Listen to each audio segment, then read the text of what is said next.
Your thoughts of winning your second straight game? Sorry, sir. Yung second game, winning, malapit lang yung Ako. game. Yung winning this second straight game, ano masasabi niyo? Ang sarap. Sarap. For being a new coach, at the same time, nandito ako sa UP. Yung motivation namin, ayun, napakasarap. Yung feeling namin is, sa ngayon, it's, hindi ko masabi ko. Basta napakasaya namin, napaka-ganda ng panahon nito para sa amin. For Jet, for Jet. Previous years, nag-aaral kayo pa isa-isa, pero nakadalawa na kayo. I'm sure you're not just going for a lot more wins. Ano pakiramdam ngayon? Ano na yung confidence ng team niyo? Yun nga, as coach said, sobrang sarap. Siguro high pa kami ni Paul ngayon sa win namin. What I can say lang is it was a total team effort. You know, me and Paul, nag-usap kami, sobrang ganda ng contribution ng team. So, coaching staff, the team, we all played well, and it feels really good to be back here and to win more than one game, and we are looking for more wins.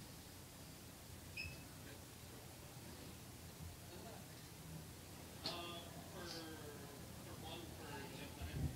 Looks like, we kind of missed you guys last year. Now that you guys are back, parang ibang player na kayo ngayon eh.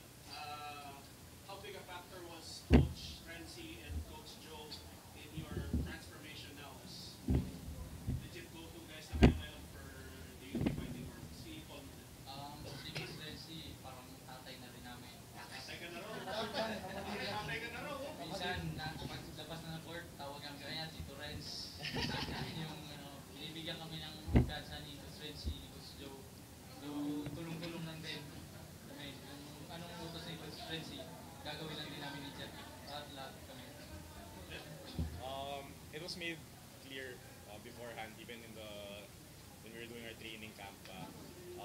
Everyone in the team has a role.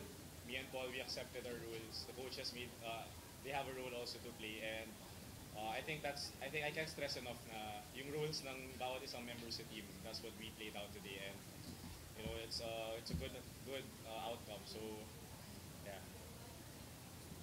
Coach Renzi, si Andrew Harris, captain ng DLP, calculated gamble or intentional? I know Andrew Harris, especially the heart of Andrew Harris. So, there are a lot of coaches that point out sa kanya in terms of his ability. But for me, I like those guys na every time I give them opportunity, they will grab that opportunity. And the heart of Andrew is very big, especially on the defensive side. So, that's why kung ano man yung minutes na dinalaro niya dyan, because he earned it, especially in practice. Yes, to Coach Renzi Mahar, was your main defensive strategy to limit Jeron Teng and his falling out? Was it a big factor talaga?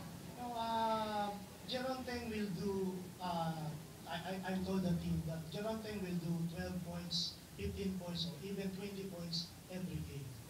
So we just limit the supporters of Jeron Teng, like for example, Andre Carapo, Perkins. So limit lang namin yung mga sumusuporta kay Jeron. Because we believe that pag na-limit namin yun, we have a good chance of winning this game. What can you say about the performance of your rookie Piolo? Like what I said, dun sa mga press ko natin is, Pio Longa is, yan yung mga secret weapon na pero ngayon hindi na secret. Pero he is the guy that is, every time I call him, he's ready to play. He's ready to play. So, yun yung binibigay ni Pio sa akin. At the same time, yung basketball IQ niya is napakataas. As a rookie, makikita mo sa kanya, hindi siya nagmamadali. And he's waiting for his spot. He's waiting for his move. So, yun ang may bibigay sa amin.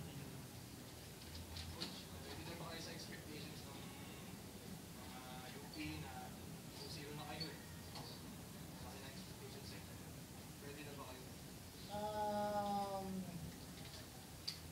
expectation is, sa ngayon, we're just playing one game at a time. And bago naman kami dumating dito is wala nag-expect sa amin na makarating kami dito 2-0. But the boys, pinakita ng mga bata kung gaano sila naghihirap sa practice. Ito yung nagiging outcome ng hard work namin sa practices. At the same time, again, on Sunday, we're playing UST. The same UP again. A defensive team that will play against UST.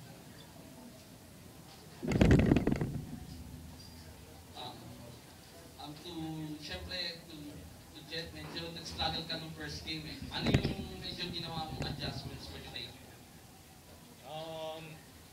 I think it was my mindset lang. I'm gonna be, parang hindi ko rin masasabi na hindi ako na-excite or sa first game kasi first game back after 2 years. So I think nag-calm down ako, tinulungan rin ako ng mga coaches. Woody ko, if you can see, he's been talking to me, parang mini-mentor niya ako. I think it's more on yung mentality ko or yung attitude ko towards the game na laro lang, play within the system, play with, following us, sundin namin si coach and dun lalabas yung laro namin. So, balik yun. First, ano yung nararamdaman nyo na first winning streak ng UP in a long while? Yung dalawa ko.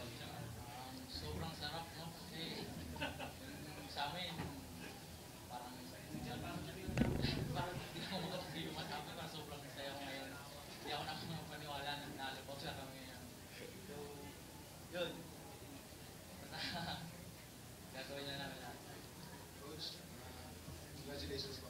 Coach, yung kayo po ba personally, in-expect nyo na mag-2-0? Kumbaga, ang sa akin is, hindi ako nagugulat dun sa mga bata. Like what I told those mga freshmen, because I believe on etong mga bata na to, because araw-araw nakikita ko sila sa practice kung paano yung binibigay nilang sipag, sakripisyo, na andun. So kaya sabi ko, hindi ako nagugulat na mag-2-0 kami. Especially, ito nga, against Lasan, we're very motivated in terms of, because after 6 years, ngayon lang nanalo yung UP dito sa Lasan. Huling panalo ng UP is 2009.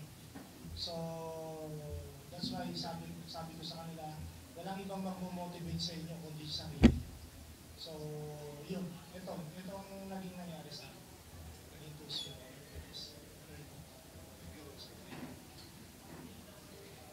Are there any more questions pa? Okay, not? Okay, congratulations, Coach. Thank you.